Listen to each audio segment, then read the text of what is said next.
to Carol Nesmith, there is no one best strain fowl and not one best breeder either.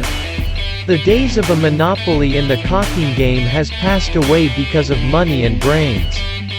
As owner of Black Water Farms, his game fowl have consistently won the majority of derby fights in hard competition over the years in the bloodiest cockpits in the Philippines and Mexico.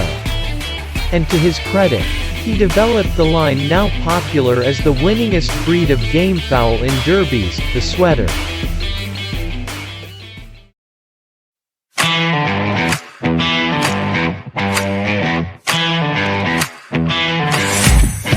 One of the breeds of gamefowl most in demand today are sweaters.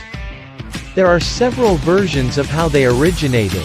It comes from Johnny Jumper and another respected cocker who knew the parent fowl when, where and by whom they were bred.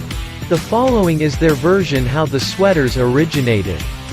Sweater McGinnis gave Walter Kelso a yellow-legged hatchcock whose bloodlines are thought to trace back to Harold Brown's McLean hatch.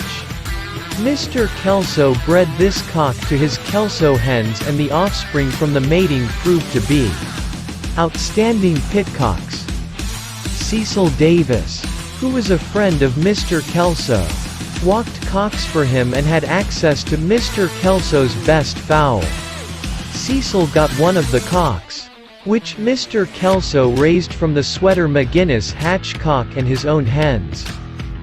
Cecil got this cock from Doc Robinson, who also walked cocks for Mr. Kelso. The cock was yellow-legged and pea-coned. Cecil bred him to 5 of his out-and-out Kelso hens. The offspring from this mating were the foundation of the sweaters. They were called sweaters because the hatchcock from Sweater McGinnis was their grandfather. As the above indicates, in breeding, they would be 3/4 Kelso 1/4 yellow-legged hatch.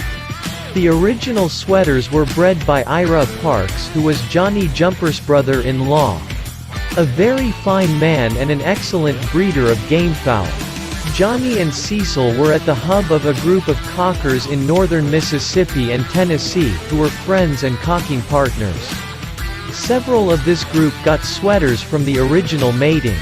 Some of these friends have bred the sweaters without addition of outside blood and have them in their purity today. Other breeders have added infusions of other blood to their sweaters.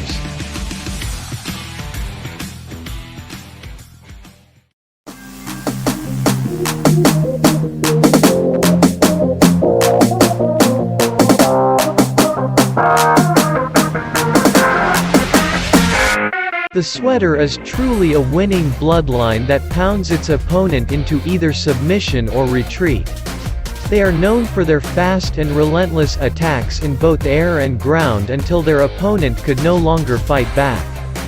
Early bloodlines of sweaters are known for the lack of endurance, but continued development by infusions of other bloodlines made the current sweaters complete fighting machines, becoming one of the most feared bloodlines inside the cockpit today.